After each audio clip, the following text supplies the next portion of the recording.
नमस्कार। Old story new memories में आपका स्वागत है। आज सुनिए मुंशी प्रेमचंद की लिखी कहानी उपदेश।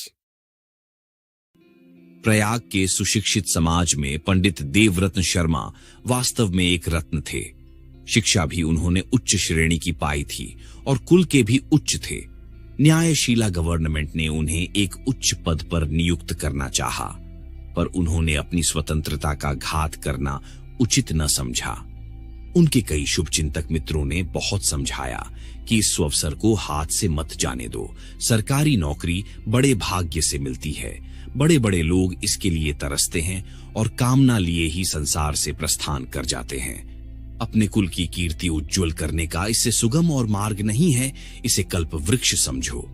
विभव, संपत्ति, सम्मान और ख्याति, यह सब इसके दास हैं। रह गई देश सेवा, सो तुम ही देश के लिए क्यों प्राण देते हो? इस नगर में अनेक बड़े बड़े विद्वान और धनवान पुरुष हैं जो सुख चैन से बंगलों में रहते और मोटरों पर हर हराते, धूल की आंधी उड़ाते घूमते हैं। क्या वे लोग देश सेवक नहीं हैं? जब आवश्यकता होती है या कोई अवसर आता है तो वे देश सेवा में निमग्न हो जाते हैं। अभी जब म्युनिसिपल चुनाव का झगड़ा छिड़ा तो मेवाहाल के हाथे में मोटरों का तांता लगा हुआ था। भवन के भीतर राष्ट्रीय गीतों और व्याख्यानों की भरमार थी, पर इनमें से कौन ऐसा है जिसने स्वार्थ को तिजांजलि दे रखी हो? संसार का नियम ही है कि पहले घर में दिया जलाकर तब मस्जिद में जलाया जाता है। सच्ची बात तो यह है कि यह जातीयता की चर्चा कुछ कॉलेज के विद्यार्थियों को ही शोभा देती है। जब संसार में प्रवेश हुआ तो कहां की जाति और कहां की जातीय चर्चा? संसार की यही रीति है। फिर तुम्ही को काजी बनने की क्या जरूरत? यदि सूक्ष्म दृष्टि से देखा जाए तो सरकारी पद पाकर मनुष्य अपने देश भाइयों की जैसी सच्ची सेवा कर सकता है, वैसी किसी अन्य व्यवस्था से कदापि नहीं कर सकता। एक दयालु दारोगा सैकड़ों जातीय सेवकों से अच्छा है। एक न्यायशील धर्मपरायण मजिस्ट्रेट सहाओं जातीय दानवीरों से अधिक सेवा कर सकता है। इसके लिए केवल हृदय में लगन चाहिए। मनुष्य चाहे जिस अवस्था में हो, देश का हित साधन कर सकता है। इसीलिए अब अधिक आगा पीछा न करो, चटपट पद को स्वीकार कर लो। शर्मा जी को और युक्तियां कुछ न झंझी, पर इस अंतिम युक्ति की सारगर्भिता से वह इनकार न कर सके। लेकिन फिर भी चाहे नियम परायणता के कारण, चाहे केवल आलस्य के वश, जो बहुधा ऐसी दशा में जातीय सेवा का गौरव पा जाता है, उन्होंने नौकरी से अलग रहने में ही अपना कल्याण समझा। उनके इस स्वार्थ त्याग पर कॉलेज के नवयुवकों ने उन्हें खूब बधाइयां दी। इस आत्म विजय पर एक जातीय ड्रामा खेला गया जिसके नायक हमारे शर्मा जी ही थे। समाज की उच्च श्रेणियों में इस आत्म त्याग की चर्चा हुई और शर्मा जी को अच्छी खासी ख्याति प्राप्त हो गई। इसी से वह कई वर्षों से जातीय सेवा में लीन रहते थे। इस सेवा का अधिक भाग समाचार पत्रों के अवलोकन में बीतता था, जो जातीय सेवा का ही एक विशेष अंग समझा जाता है। इसके अतिरिक्त वह पत्रों के लिए लेख लिखते, सभाएं करते और उनमें फड़कते हुए व्याख्यान देते थे। शर्मा जी फ्री लाइब्रेरी के सेक्रेटरी, स्टूडेंट्स एसोसिएशन के सभापति, सोशल सर्विस लीग के सहायक मंत्री और प्राइमरी एजुकेशन कमेटी के संस्थापक थे। कृषि संबंधी विषयों से उन्हें विशेष प्रेम था। पत्रों में जहां कहीं किसी नई खाद या किसी नवीन आविष्कार का वर्णन देखते, तत्काल उस पर लाल पेंसिल से निशान कर देते और अपने लेखों में उसकी चर्चा करते थे। किंतु शहर से थोड़ी दूर पर उनका एक बड़ा ग्राम होने पर भी वह अपने किसी असामी से परिचित न थे। यहां तक कि कभी प्रयाग के सरकारी कृषि क्षेत्र की सैर करने न गए थे।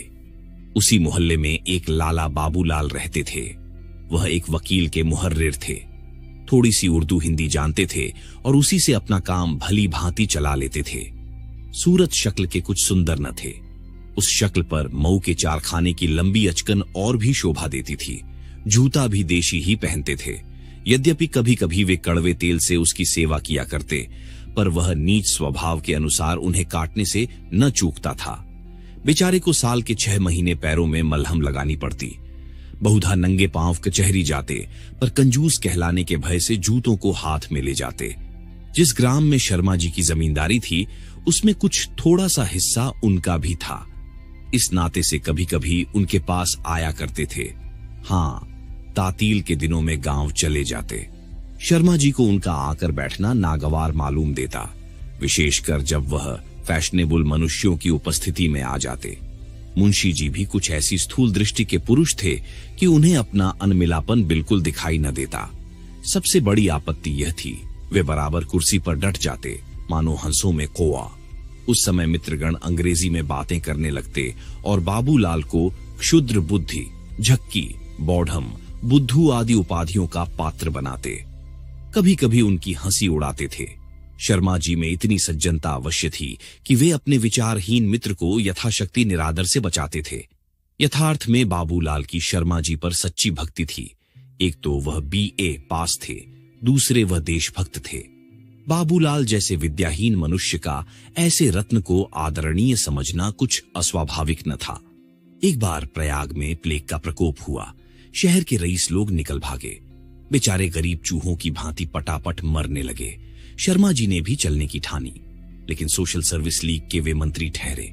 ऐसे अवसर पर निकल भागने में बदनामी का भय था। बहाना ढूंढा। लीग के प्रायः सभी लोग कॉलेज में पढ़ते थे। उन्हें बुलाकर इन शब्दों में अपना अभिप्राय प्रकट किया। मित्रवृंद, आप अपनी जाति के दीपक हैं। आप ही इस मरणोन्मुख जाति के आशा स्थल हैं। आज हम पर विपत्ति की घटाएं छाई हुई है।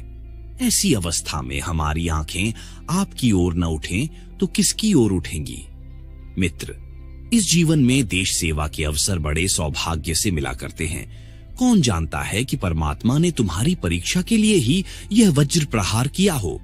जनता को दिखा दो कि तुम वीरों का हृदय रखते हो, जो कितने ही संकट पड़ने पर भी विचलित नहीं होता। हाँ, दिखा दो कि वह वीर प्रसविनी पवित्र भूमि जिसने हरिश्चंद्र और भरत को उत्पन्न किया, आज भी शून्य गर्भा नहीं है। जिस जाति के युवकों में अपने पीड़ित भाइयों के प्रति ऐसी करुणा और यह अटल प्रेम है, वह संसार में सदैव यश कीर्ति की भागी रहेगी। आइए हम कमर बांधकर कर्म क्षेत्र में उतर पड़े। इसमें संदेह नहीं कि काम कठिन है, राह बीहड़ है। आपको अपने आमोद प्रमोद, अपने हॉकी टेनिस, अपने मिल और मिल्टन को छोड़ना पड़ेगा। तुम जरा हिचकोगे, हटोगे और मुंह फेर लोगे, परंतु भाइयों, जातीय सेवा का स्वर्गीय आनंद सहज में नहीं मिल सकता। हमारा पुरुषत्व, हमारा मनोबल, हमारा शरीर यदि जाति के काम न आवे तो वह व्यर्थ है। मेरी प्रबल आकांक्षा थी कि इस शुभ कार्य में मैं तुम्हारा हाथ बटा सकता, पर आज ही देहातों में भी बीमारी फैलने का समाचार मिला है। अतएव मैं यहाँ का काम आपके सुयोग्य, सुदृढ़ हाथों में सौंप कर देहात में जाता हूं कि यथासाध्य देहाती भाइयों की सेवा करूं। मुझे विश्वास है कि आप सहर्ष मातृभूमि के प्रति अपना कर्तव्य पालन करेंगे। इस तरह गला छुड़ाकर शर्मा जी संध्या समय स्टेशन पहुंचे, पर मन कुछ मलिन था। वे अपनी इस कायरता और निर्बलता पर मन ही मन लज्जित थे। संयोगवश स्टेशन पर उनके एक वकील मित्र मिल गए। ये वही वकील थे जिनके आश्रय में बाबूलाल का निर्वाह होता था। ये भी भागे जा रहे थे। बोले, कहिए शर्मा जी, किधर चले? क्या भाग खड़े हुए? शर्मा जी पर घड़ों पानी पड़ गया, पर संभल कर बोले, भागूं क्यों? वकील, सारा शहर क्यों भागा जा रहा है? शर्मा जी, मैं ऐसा कायर नहीं हूं। वकील, यार क्यों बात बनाते हो? अच्छा बताओ, कहां जाते हो? शर्मा जी, देहातों में बीमारी फैल रही है, वहां कुछ रिलीफ का काम करूंगा। वकील, ये बिल्कुल झूठ है। अभी मैं डिस्ट्रिक्ट गजट देख के चला आता हूं। शहर के बाहर कहीं बीमारी का नाम नहीं है। शर्मा जी निरुत्तर होकर भी विवाद कर सकते थे। बोले, गजट को आप देववाणी समझते होंगे, मैं नहीं समझता। वकील, आपके कान में तो आकाश के दूत कह गए होंगे। साफ साफ क्यों नहीं कहते कि जान के डर से भागा जा रहा हूं? शर्मा जी, अच्छा मान लीजिए यही सही, तो क्या पाप कर रहा हूं? सबको अपनी जान प्यारी होती है। वकील, हां, अब आए राह पर। यह मर्दों की सी बात है। अपने जीवन की रक्षा करना शास्त्र का पहला नियम है, लेकिन अब भूल कर भी देशभक्ति की डींग न मारिएगा। इस काम के लिए बड़ी दृढ़ता और आत्मिक बल की आवश्यकता है। स्वार्थ और देशभक्ति में विरोधात्मक अंतर है। देश पर मिट जाने वाले को देश सेवक का सर्वोच्च पद प्राप्त होता है। वाचालता और कोरी कलम घिसने से देश सेवा नहीं होती। कम से कम मैं तो अखबार पढ़ने को यह गौरव नहीं दे सकता। अब कभी बढ़ बढ़कर बातें न कीजिएगा। आप लोग अपने सिवा सारे संसार को स्वार्थांध समझते हैं, इसी से कहता हूं। शर्मा जी ने उद्दंडता का कुछ उत्तर न दिया। घृणा से मुंह फेर कर गाड़ी में बैठ गए। तीसरे ही स्टेशन पर शर्मा जी उतर पड़े। वकील की कठोर बात से खिन्न हो रहे थे। चाहते थे कि उसकी आंख बचाकर निकल जाए, पर देख ही लिया और हंसकर बोला, क्या आपके ही गांव में प्लेग का दौरा हुआ है? शर्मा जी ने कुछ उत्तर न दिया। बहली पर जा बैठे। कई बेगार हाजिर थे। उन्होंने असबाब उठाया।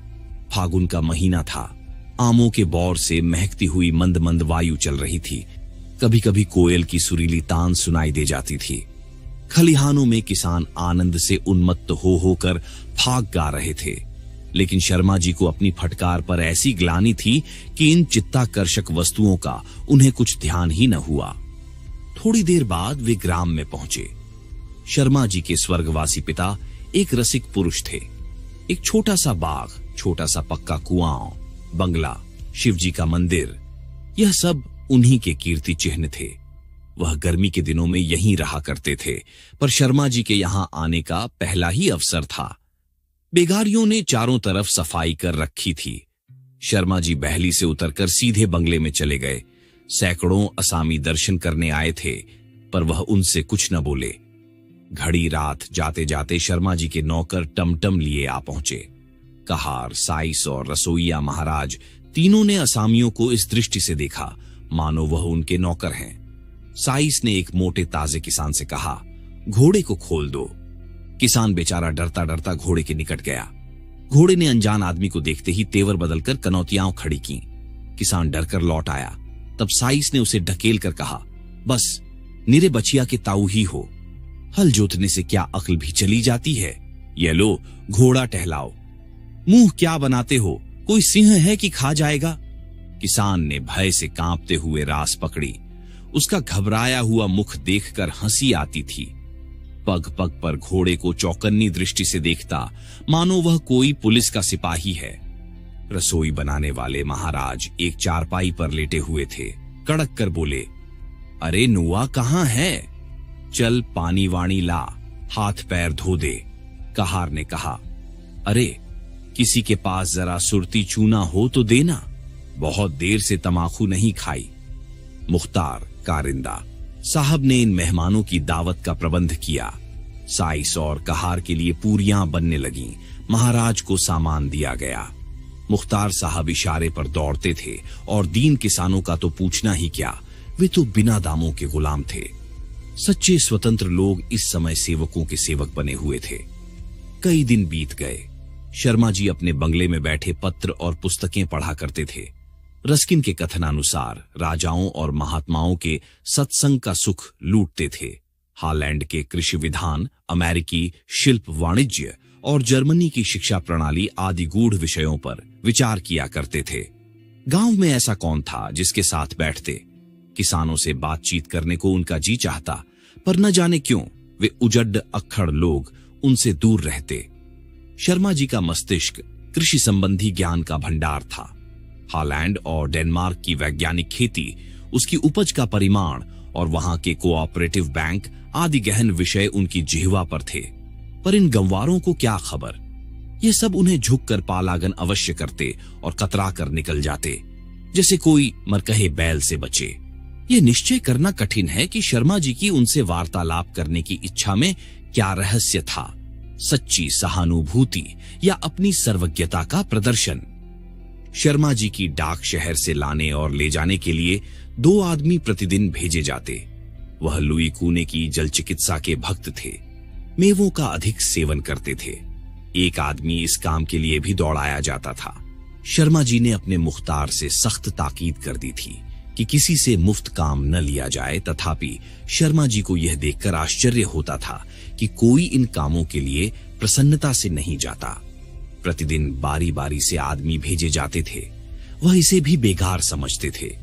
मुख्तार साहब को प्रायः कठोरता से काम लेना पड़ता था। शर्मा जी किसानों की इस शिथिलता को मोटमर्दी के सिवा और क्या समझते। कभी कभी वह स्वयं क्रोध से भरे हुए अपने शांति कुटीर से निकल आते और अपनी तीव्र वाक शक्ति का चमत्कार दिखाने लगते थे। शर्मा जी के घोड़े के लिए घास चारे का प्रबंध भी कुछ कम कष्टदायक न था। रोज संध्या समय डांट डपट और रोने चिल्लाने की आवाज उन्हें सुनाई देती थी। एक कोलाहल सा मच जाता था, पर वह इस संबंध में अपने मन को इस प्रकार समझा लेते थे कि घोड़ा भूखों नहीं मर सकता, घास का दाम दे दिया जाता है। यदि इस पर भी यह हाय हाय होती है तो हुआ करे। शर्मा जी को यह कभी नहीं सूझी कि जरा चमारों से पूछ लें कि घास का दाम मिलता है या नहीं। यह सब व्यवहार देख देख कर उन्हें अनुभव होता जाता था कि देहाती बड़े मुटमर्द बदमाश हैं। इनके विषय में मुख्तार साहब जो कुछ कहते हैं वह यथार्थ है। पत्रों और व्याख्यानों में उनकी अवस्था पर व्यर्थ गुलगपाड़ा मचाया जाता है। ये लोग इसी बर्ताव के योग्य हैं। जो इनकी दीनता और दरिद्रता का राग अलापते हैं वह सच्ची अवस्था से परिचित नहीं है। एक दिन शर्मा जी महात्माओं की संगति से उकताकर सैर को निकले। घूमते फिरते खलिहानों की तरफ निकल गए। वहां आम के वृक्ष के नीचे किसानों की गाढ़ी कमाई के सुनहरे ढेर लगे हुए थे। चारों ओर भूसे की आंधी सी उड़ रही थी। बैल अनाज का एक गाल खा लेते थे। यह सब उन्हीं की कमाई है। उनके मुंह में आज चाबी देना बड़ी कृतज्ञता है। गांव के बढ़ई, चमार, धोबी और कुम्हार अपना वार्षिक कर उगाहने के लिए जमा थे। एक और नट ढोल बजा बजाकर अपने कर्तव्य दिखा रहा था। कवीश्वर महाराज की अतुल काव्य शक्ति आज उमंग पर थी। शर्मा जी इस दृश्य से बहुत प्रसन्न हुए, परंतु इस उल्लास में उन्हें अपने कई सिपाही दिखाई दिए जो लठ लिए अनाज के ढेरों के पास जमा थे। पुष्प वाटिका में ठूंठ जैसा भद्दा दिखाई देता है, अथवा ललित संगीत में जैसे कोई बेसुरी तान कानों को अप्रिय लगती है, उसी तरह शर्मा जी की सहृदयता पूर्ण दृष्टि में ये मंडराते हुए सिपाही दिखाई दिए। उन्होंने निकट जाकर एक सिपाही को बुलाया। उन्हें देखते ही सबके सब पगड़ियां संभालते दौड़े। शर्मा जी ने पूछा, तुम लोग यहां इस तरह क्यों बैठे हो? एक सिपाही ने उत्तर दिया, सरकार, हम लोग असामियों के सिर पर सवार न रहें तो एक कौड़ी वसूल न हो। अनाज घर में जाने की देर है, फिर वह सीधे बात भी न करेंगे। बड़े सरकश लोग हैं। हम लोग रात की रात बैठे रहते हैं। इतने पर भी जहां आंख झपकी ढेर गायब हुआ। शर्मा जी ने पूछा, तुम लोग यहां कब तक रहोगे? एक सिपाही ने उत्तर दिया, हुजूर, बनियों को बुलाकर अपने सामने अनाज तौल आते हैं। जो कुछ मिलता है उसमें से लगान काटकर बाकी असामी को देते हैं। शर्मा जी सोचने लगे, जब ये हाल है तो इन किसानों की अवस्था क्यों न खराब हो? ये बेचारे अपने धन के मालिक नहीं हैं। उसे अपने पास रखकर अच्छे अवसर पर नहीं बेच सकते। इस कष्ट का निवारण कैसे किया जाए? यदि मैं इस समय इनके साथ रियायत कर दूं तो लगान कैसे वसूल होगा? इस विषय पर विचार करते हुए वहां से चल दिए। सिपाहियों ने साथ चलना चाहा, पर उन्होंने मना कर दिया। भीड़ भाड़ से उन्हें उलझन होती थी। अकेले ही गांव में घूमने लगे। छोटा सा गांव था, पर सफाई का कहीं नाम न था। चारों ओर से दुर्गंध उठ रही थी। किसी के दरवाजे पर गोबर सड़ रहा था तो कहीं कीचड़ और कूड़े का ढेर वायु को विषैली बना रहा था। घरों के पास ही घूर पर खाद के लिए गोबर फेंका हुआ था, जिससे गांव में गंदगी फैलने के साथ साथ खाद का सारा अंश धूप और हवा के साथ गायब हो जाता था। गांव के मकान तथा रास्ते बेसिलसिले, बेढंगे तथा टूटे फूटे थे। मोरियों से गंदे पानी के निकास का कोई प्रबंध न होने की वजह से दुर्गंध से दम घुटता था। शर्मा जी ने नाक पर रूमाल लगा ली। सांस रोककर तेजी से चलने लगे। बहुत जी घबराया तो दौड़े और हांफते हुए एक सघन नीम के वृक्ष की छाया में आकर खड़े हो गए। अभी अच्छी तरह सांस भी न लेने पाए थे कि बाबूलाल ने आकर पालागन किया और पूछा, क्या कोई सांड था? शर्मा जी सांस खींचकर बोले, सांड से अधिक भयंकर विषैली हवा थी। ओह, ये लोग ऐसी गंदगी में रहते हैं। बाबूलाल, रहते क्या हैं? किसी तरह जीवन के दिन पूरे करते हैं। शर्मा जी, पर यह स्थान तो साफ है। बाबूलाल, जी हां, इस तरफ गांव के किनारे तक साफ जगह मिलेगी। शर्मा जी, तो उधर इतना मैला क्यों है? बाबूलाल, गुस्ताखी माफ हो तो कहूं। शर्मा जी हंसकर बोले, प्राणदान मांगा होता। सच बताओ क्या बात है, एक तरफ ऐसी स्वच्छता और दूसरी तरफ वह गंदगी।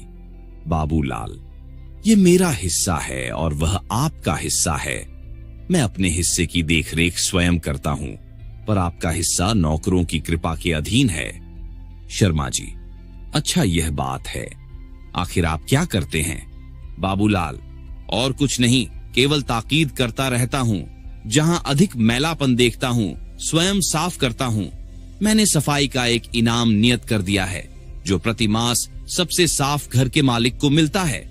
शर्मा जी के लिए एक कुर्सी रख दी गई। वे उस पर बैठ गए और बोले, क्या आप आज ही आए हैं? बाबूलाल, जी हां, कल तातील है।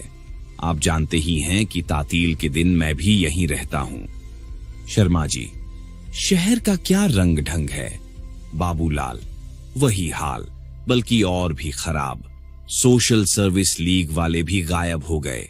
गरीबों के घरों में मुर्दे पड़े हुए हैं। बाजार बंद हो गए, खाने को अनाज नहीं मिलता है। शर्मा जी, भला बताओ तो, ऐसी आग में मैं वहां कैसे रहता? बस लोगों ने मेरी ही जान सस्ती समझ रखी है। जिस दिन मैं यहां आ रहा था, आपके वकील साहब मिल गए, बेतरह गर्म हो पड़े, मुझे देशभक्ति के उपदेश देने लगे। जिन्हें कभी भूल कर भी देश का ध्यान नहीं आता, वे भी मुझे उपदेश देना अपना कर्तव्य समझते हैं। कुछ ही देशभक्ति का दावा है, जिसे देखो वही तो देश सेवक बना फिरता है। जो लोग 100 रुपए अपने भोग विलास में फूंकते हैं, उनकी गणना भी जाति सेवकों में है। मैं तो फिर भी कुछ न कुछ करता हूं। मैं भी मनुष्य हूं, कोई देवता नहीं। धन की अभिलाषा अवश्य है। मैं जो अपना जीवन पत्रों के लिए लेख लिखने में काटता हूं, देश हित की चिंता में मग्न रहता हूं, उसके लिए मेरा इतना सम्मान बहुत समझा जाता है।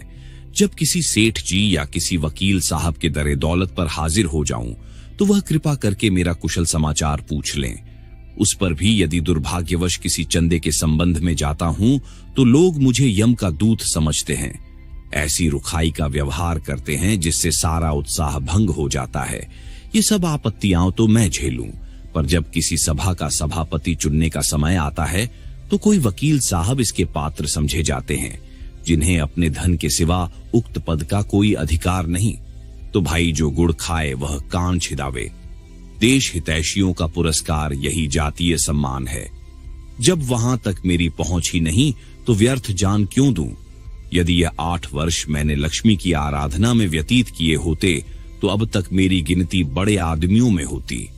अभी मैंने कितने परिश्रम से देहाती बैंकों पर लेख लिखा, महीनों उसकी तैयारी में लगे, सैकड़ों पत्र पत्रिकाओं के पन्ने उलटने पड़े, पर किसी ने उसके पढ़ने का कष्ट भी न उठाया। यदि इतना परिश्रम किसी और काम में किया होता, तो कम से कम स्वार्थ तो सिद्ध होता।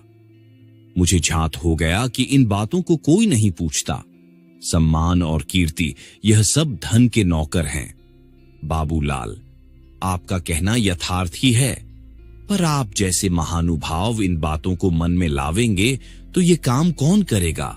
शर्मा जी, वही करेंगे जो ऑनरेबल बने फिरते हैं या जो नगर के पिता कहलाते हैं। मैं तो अब देशाटन करूंगा, संसार की हवा खाऊंगा। बाबूलाल समझ गए कि यह महाशय इस समय आपे में नहीं है। विषय बदलकर पूछा, ये तो बताइए, आपने देहात को कैसे पसंद किया?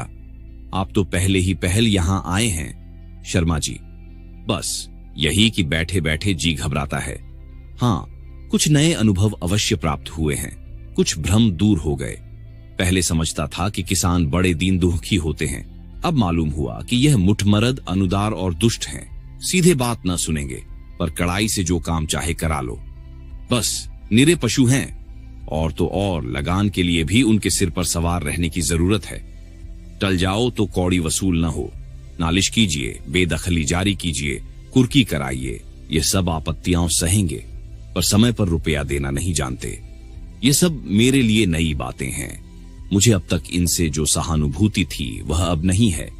पत्रों में उनकी हीनावस्था के जो मरसिए गाए जाते हैं वह सर्वथा कल्पित हैं। क्यों, आपका क्या विचार है? बाबूलाल ने सोचकर जवाब दिया, मुझे तो अब तक कोई शिकायत नहीं हुई। मेरा अनुभव यह है कि यह लोग बड़े शीलवान, नम्र और कृतज्ञ होते हैं, परंतु उनके ये गुण प्रकट में नहीं दिखाई देते। उनमें मिलिए और उन्हें मिलाइए, तब उनके जौहर खुलते हैं। उन पर विश्वास कीजिए, तब वह आप पर विश्वास करेंगे। आप कहेंगे इस विषय में अग्रसर होना उनका काम है, और आपका यह कहना उचित भी है, लेकिन शताब्दियों से वह इतने पीसे गए हैं, इतनी ठोकरें खाई हैं कि उनमें स्वाधीन गुणों का लोप सा हो गया है। जमींदार को वह एक हौवा समझते हैं जिनका काम उन्हें निगल जाना है। वह उनका मुकाबला नहीं कर सकते, इसलिए छल और कपट से काम लेते हैं, जो निर्धनों का एकमात्र आधार है। पर आप एक बार उनके विश्वास पात्र बन जाइए, फिर आप कभी उनकी शिकायत न करेंगे। बाबूलाल यह बातें कर ही रहे थे कि कई चमारों ने घास के बड़े बड़े गट्ठे लाकर डाल दिए और चुपचाप चले गए। शर्मा जी को आश्चर्य हुआ। इसी घास के लिए इनसे बंगले पर हाय हाय होती है और यहां किसी को खबर भी नहीं हुई। बोले, आखिर अपना विश्वास जमाने का कोई उपाय भी है? बाबूलाल ने उत्तर दिया, आप स्वयं बुद्धिमान हैं। आपके सामने मेरा मुंह खोलना धृष्टता है। मैं इसका एक ही उपाय जानता हूं। उन्हें किसी कष्ट में देखकर उनकी मदद कीजिए। मैंने उन्हीं के लिए वैद्यक सीखा और एक छोटा मोटा औषधालय अपने साथ रखता हूं। रुपया मांगते हैं तो रुपया, अनाज मांगते हैं जो अनाज देता हूं, पर सूद नहीं लेता। इससे मुझे ग्लानि नहीं होती। दूसरे रूप में सूद अधिक मिल जाता है। गांव में 2 अंधी स्त्रियां और 2 अनाथ लड़कियां हैं। उनके निर्वाह का प्रबंध कर दिया है। होता सब उन्हीं की कमाई से है, पर नेक नामी मेरी होती है। इतने में कई असामी आए और बोले, भैया पोत ले लो। शर्मा जी ने सोचा, इसी लगान के लिए मेरे चपरासी खलिहान में चारपाई डालकर सोते हैं और किसानों को अनाज के ढेर के पास फटकने नहीं देते, और वही लगान यहां इस तरह आपसे आप चला आता है। बोले, यह सब तो तभी हो सकता है जब जमींदार आप गांव में रहे। बाबूलाल ने उत्तर दिया, जी हां, और क्यों? जमींदार के गांव में न रहने से इन किसानों को बड़ी हानि होती है।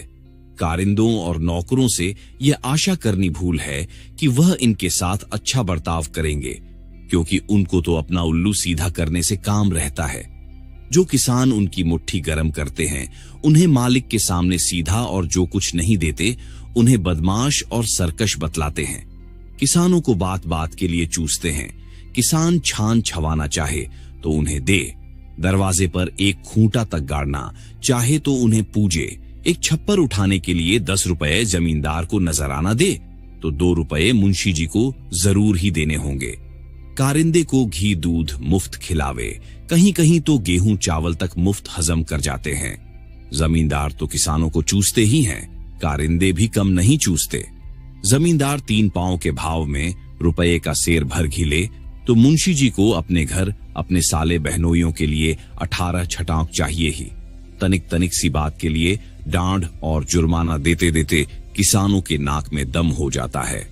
आप जानते हैं, इसी से और कहीं की 30 रुपए की नौकरी छोड़कर भी जमींदारों की कारिंदागिरी लोग 8 रुपए 10 रुपए में स्वीकार कर लेते हैं, क्योंकि 8 रुपए 10 रुपए का कारिंदा साल में 800 रुपए 1000 रुपए ऊपर से कमाता है। खेत तो यह है कि जमींदार लोगों में शिक्षा की उन्नति के साथ साथ शहर में रहने की प्रथा दिनों दिन बढ़ती जा रही है। मालूम नहीं आगे चलकर इन बेचारों की क्या गति होगी। शर्मा जी को बाबूलाल की बातें विचारपूर्ण मालूम हुईं, पर वह सुशिक्षित मनुष्य थे। किसी बात को चाहे वह कितनी ही यथार्थ क्यों न हो, बिना तर्क के ग्रहण नहीं कर सकते थे। बाबूलाल को वह सामान्य बुद्धि का आदमी समझते आए थे। इस भाव में एकाएक परिवर्तन हो जाना असंभव था। इतना ही नहीं, इन बातों का उल्टा प्रभाव यह हुआ कि वह बाबूलाल से चिढ़ गए। उन्हें ऐसा प्रतीत हुआ कि बाबूलाल अपने सुप्रबंध के अभिमान में मुझे तुच्छ समझता है, मुझे ज्ञान सिखाने की चेष्टा करता है। जो सदैव दूसरों को सद्ज्ञान सिखाने और सम्मान दिखाने का प्रयत्न करता हो, वह बाबूलाल जैसे आदमी के सामने कैसे सिर झुकाता। अतएव जब यहां से चले तो शर्मा जी की तर्क शक्ति बाबूलाल की बातों की आलोचना कर रही थी। मैं गांव में क्यों कर रहूं? क्या जीवन की सारी अभिलाषाओं पर पानी फेर दूं? गमवारों के साथ बैठे बैठे गप्पे लड़ाया करूं? घड़ी आध घड़ी मनोरंजन के लिए उनसे बातचीत करना संभव है, पर यह मेरे लिए असह्य है कि वह 8 पहर मेरे सिर पर सवार रहे। मुझे तो उन्माद हो जाए। माना कि उनकी रक्षा करना मेरा कर्तव्य है, पर यह कदापि नहीं हो सकता कि उनके लिए मैं अपना जीवन नष्ट कर दूं। बाबूलाल बन जाने की क्षमता मुझ में नहीं है कि जिससे बेचारे इस गांव की सीमा के बाहर नहीं जा सकते। मुझे संसार में बहुत काम करना है, बहुत नाम करना है। ग्राम्य जीवन मेरे लिए प्रतिकूल ही नहीं बल्कि प्राणघातक भी है। यही सोचते हुए वह बंगले पर पहुंचे तो क्या देखते हैं कि कई कांस्टेबल कमरे के बरामदे में लेटे हुए हैं। मुख्तार साहब शर्मा जी को देखते ही आगे बढ़कर बोले, हुजूर, बड़े दारोगा जी छोटे दारोगा जी के साथ आए हैं। मैंने उनके लिए पलंग कमरे में ही बिछवा दिए हैं। ये लोग जब इधर आ जाते हैं तो ठहरा करते हैं। देहात में इनके योग्य स्थान और कहां है। अब मैं इनसे कैसे कहता कि कमरा खाली नहीं है। हुजूर का पलंग ऊपर बिछा दिया है। शर्मा जी अपने अन्य देश हित चिंतक भाइयों की भांति पुलिस के घोर विरोधी थे। पुलिस वालों के अत्याचारों के कारण उन्हें बड़ी घृणा की दृष्टि से देखते थे। उनका सिद्धांत था कि यदि पुलिस का आदमी प्यास से भी मर जाए तो उसे पानी न देना चाहिए। अपने कारिंदे से यह समाचार सुनते ही उनके शरीर में आग सी लग गई। कारिंदे की ओर लाल आंखों से देखा और लपक कर कमरे की ओर चले कि बेईमानों का बोरिया बंधना उठाकर फेंक दूं। वाह, मेरा घर न हुआ कोई होटल हुआ। आकर डट गए। तेवर बदले हुए बरामदे में जा पहुंचे कि इतने में छोटे दारोगा बाबू कोकिला सिंह ने कमरे से निकलकर पालागन किया और हाथ बढ़ाकर बोले, अच्छी साइट से चला था कि आपके दर्शन हो गए। आप मुझे भूल तो न गए होंगे। ये महाशय 2 साल पहले सोशल सर्विस लीग के उत्साही सदस्य थे। इंटरमीडिएट फेल हो जाने के बाद पुलिस में दाखिल हो गए थे। शर्मा जी ने उन्हें देखते ही पहचान लिया। क्रोध शांत हो गया। मुस्कुराने की चेष्टा करके बोले, भूलना बड़े आदमियों का काम है। मैंने तो आपको दूर ही से पहचान लिया था। कहिए, इसी थाने में हैं क्या? कोकिला सिंह बोले, जी हां, आजकल यही हूं। आइए, आपको दारोगा जी से परिचय करा दूं। भीतर आराम कुर्सी पर लेटे दारोगा जुल्फिकार अली खां हुक्का पी रहे थे। बड़े डील डॉल के मनुष्य थे। चेहरे से रोब टपकता था। शर्मा जी को देखते ही उठकर हाथ मिलाया और बोले, जनाब से न्याज हासिल करने का शौक मुद्दत से था। आज खुशनसीब मौका भी मिल गया। इस मुदाखिलत बेजा को मुआफ फरमाइएगा। शर्मा जी को आज मालूम हुआ कि पुलिस वालों को अशिष्ट कहना अन्याय है। हाथ मिलाकर बोले, यह आप क्या फरमाते हैं? यह आपका घर है। पर इसके साथ ही पुलिस पर आक्षेप करने का ऐसा अच्छा अवसर हाथ से नहीं जाने देना चाहते थे। कोकिला सिंह से बोले, आपने तो पिछले साल कॉलेज छोड़ा है, लेकिन आपने नौकरी भी की तो पुलिस की। बड़े दारोगा जी यह ललकार सुनकर संभल बैठे और बोले, क्यों जनाब, क्या पुलिस ही सारे मुहक्मों से गया गुजरा है? ऐसा कौन सा सेगा है जहां रिश्वत का बाजार गर्म नहीं? अगर आप ऐसे एक भी सेगा का नाम बता दीजिए तो मैं ताउम्र आपकी गुलामी करूं। मुलाजमत करके रिश्वत लेना मुहाल है।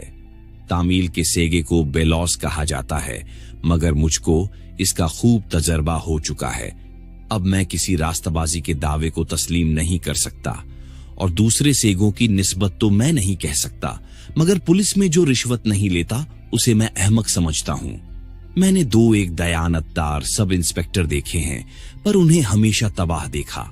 कभी मातूई, कभी मुअत्तल, कभी बर्खास्त। चौकीदार और कांस्टेबल बेचारे थोड़ी औकात के आदमी हैं, इनका गुजारा क्यों कर हो? वही हमारे हाथ पांव हैं, उन्हीं पर हमारी नेकनामी का दारमदार है। जब वह खुद भूखों मरेंगे तब हमारी मदद करेंगे। जो लोग हाथ बढ़ाकर लेते हैं, खुद खाते हैं, दूसरों को खिलाते हैं, अफसरों को खुश रखते हैं, उनका शुमार कारगुजार नेकनाम आदमियों में होता है। मैंने तो यही अपना वसूल बना रखा है और खुदा का शुक्र है कि अफसर और मातहत सभी खुश हैं। शर्मा जी ने कहा, इसी वजह से तो मैंने ठाकुर साहब से कहा था कि आप क्यों इस सेगे में आए। जुल्फिकार अली खां गर्म होकर बोले, आए तो मुहकमे पर कोई एहसान नहीं किया। किसी दूसरे सेगे में होते तो अभी तक ठोकरें खाते होते, नहीं तो घोड़े पर सवार नौशा बने घूमते हैं। मैं तो बात सच्ची कहता हूं, चाहे किसी को अच्छी लगे या बुरी। इनसे पूछिए, हराम की कमाई अकेले आज तक किसी को हजम हुई है? ये नए लोग जो आते हैं उनकी ये आदत होती है कि जो कुछ मिले अकेले ही हजम कर लें। चुपके चुपके लेते हैं और थाने के अहलकार मुंह ताकते रह जाते हैं। दुनिया की निगाह में ईमानदार बनना चाहते हैं पर खुदा से नहीं डरते। अबे जब हम खुदा ही से नहीं डरते तो आदमियों का क्या खौफ। ईमानदार बनना हो तो दिल से बनो। सच्चाई का स्वांग क्यों भरते हो। ये हजरत छोटी छोटी रकमों पर गिरते हैं। मारे गरूर के किसी आदमी से राय तो लेते नहीं। जहां आसानी से 100 रुपये मिल सकते हैं वहां 5 रुपये में बुलबुल हो जाते हैं। कहीं दूध वाले के दाम मार लिए, कहीं हज्जाम के पैसे दबा लिए, कहीं बनिए से निर्ख के लिए झगड़ बैठे। यह अफसरी नहीं लुच्चापन है। गुनाह बेलज्जत, फायदा तो कुछ नहीं, बदनामी मुफ्त। मैं बड़े बड़े शिकारों पर निगाह रखता हूं। ये पिद्दी और बटेर मातहतों के लिए छोड़ देता हूं। हलफ से कहता हूं, गरज बुरी शय है। रिश्वत देने वालों से ज्यादा अहमक अंधे आदमी दुनिया में ना होंगे। ऐसे कितने ही उल्लू आते हैं जो महज यह चाहते हैं कि मैं उसके किसी पट्टीदार या दुश्मन को 2-4 खोटी खरी सुना दूं। कई ऐसे बेईमान जमींदार आते हैं जो यह चाहते हैं कि वह असामियों पर जुल्म करते रहें और पुलिस दखल न दे। इतने ही के लिए वह सैकड़ों रुपये मेरी नजर करते हैं और खुशामद घालू में।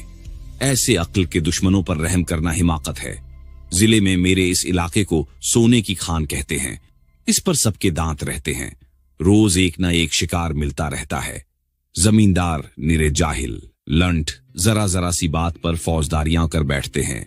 मैं तो खुदा से दुआ करता रहता हूं कि ये हमेशा इसी जहालत के गड्ढे में पड़े रहें।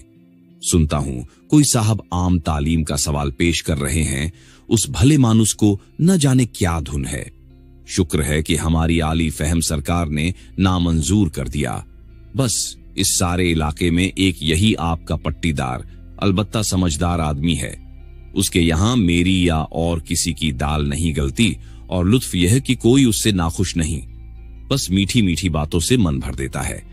अपने असामियों के लिए जान देने को हाजिर। और हलफ से कहता हूं कि अगर मैं जमींदार होता तो इसी शख्स का तरीका अख्तियार करता। जमींदार का फर्ज है कि अपने असामियों को जुल्म से बचाए, उन पर शिकारियों का वार न होने दे। बेचारे गरीब किसानों की जान के तो सभी ग्राहक होते हैं और हलफ से कहता हूं उनकी कमाई उनके काम नहीं आती। उनकी मेहनत का मजा हम लूटते हैं। यूं तो जरूरत से मजबूर होकर इंसान क्या नहीं कर सकता, पर हक यह है कि इन बेचारों की हालत वाकई रहम के काबिल है और जो शख्स उनके लिए सीना सिपर हो सके उसके कदम चूमने चाहिए। मगर मेरे लिए तो वही आदमी सबसे अच्छा है जो शिकार में मेरी मदद करे। शर्मा जी ने इस बकवाद को बड़े ध्यान से सुना। वह रसिक मनुष्य थे। इसकी मार्मिकता पर मुग्ध हो गए। सहृदयता और कठोरता के ऐसे विचित्र मिश्रण से उन्हें मनुष्य के मनोभावों का एक कौतूहलजनक परिचय प्राप्त हुआ। ऐसी वक्तृता का उत्तर देने की कोशिश करना व्यर्थ था। बोले, क्या कोई तहकीकात है या महज गश्त? दारोगा जी बोले, जी नहीं, महज गश्त। आजकल किसानों के फसल के दिन हैं। यही जमाना हमारी फसल का भी है। शेर को भी तो माद में बैठे बैठे शिकार नहीं मिलता, जंगल में घूमता है। हम भी शिकार की तलाश में हैं। किसी पर खुफिया फरोशी का इल्जाम लगाया, किसी को चोरी का माल खरीदने के लिए पकड़ा, किसी को हम लहराम का झगड़ा उठाकर फांसा। अगर हमारे नसीब से डाका पड़ गया तो हमारी 5 अंगुलियां घी में समझिए। डाकू तो नोच खसोट कर भागते हैं, असली डाका हमारा पड़ता है। आसपास के गांव में झाड़ई फेर देते हैं। खुदा से शबो रोज दुआ किया करते हैं कि परवरदिगार कहीं से रिजक भेज, झूठे सच्चे डाके की खबर आवे। अगर देखा कि तकदीर पर शाकिर रहने से काम नहीं चलता तो तदवीर से काम लेते हैं। जरा से इशारे की जरूरत है। डाका पड़ते क्या देर लगती है। आप मेरी साफगोई पर हैरान होते होंगे। अगर मैं अपने सारे हथकंडे बयान करूं तो आप यकीन न करेंगे। और लुत्फ यह कि मेरा शुमार जिले के निहायत होशियार, कारगुजार, दयानतदार सब इंस्पेक्टरों में है। फर्जी डाके डलवाता हूं, फर्जी मुलजिम पकड़ता हूं, मगर सजाए असली दिलवाता हूं। शहादतें ऐसी गढ़ता हूं कि कैसा ही बैरिस्टर का चचा क्यों न हो, उन्हें गिरफ्तार नहीं कर सकता। इतने में शहर से शर्मा जी की डाक आ गई। वे उठ खड़े हुए और बोले, दारोगा जी, आपकी बातें बड़ी मजेदार होती हैं। अब इजाजत दीजिए। डाक आ गई है, जरा उसे देखना है।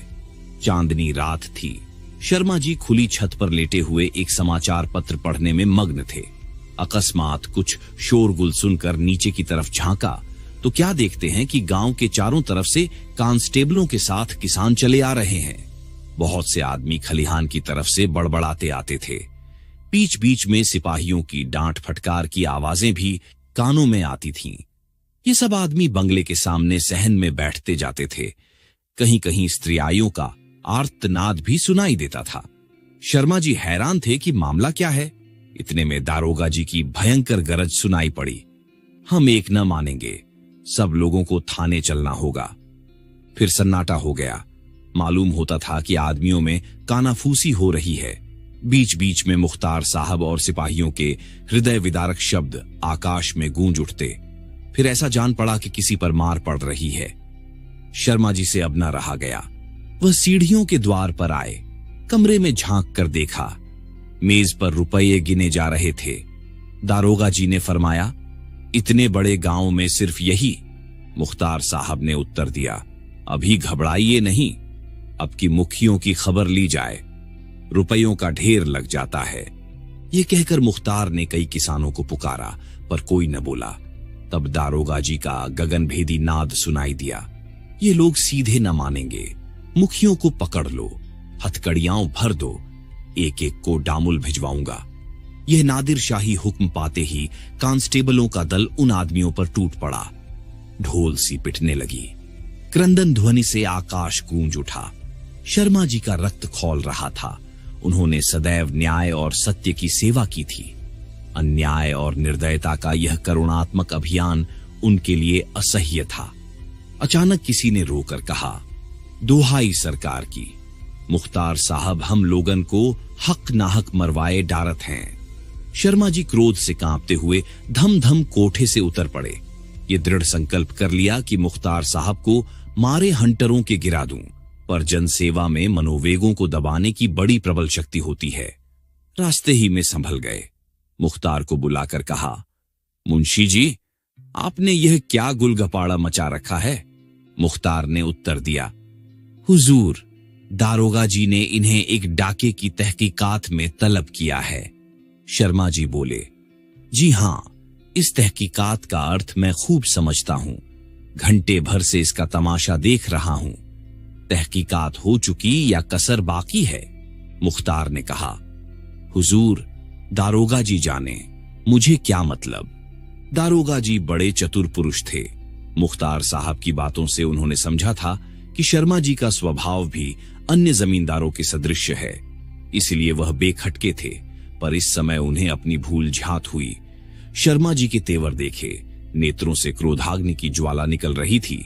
शर्मा जी की शक्तिशालीनता से भली भांति परिचित थे।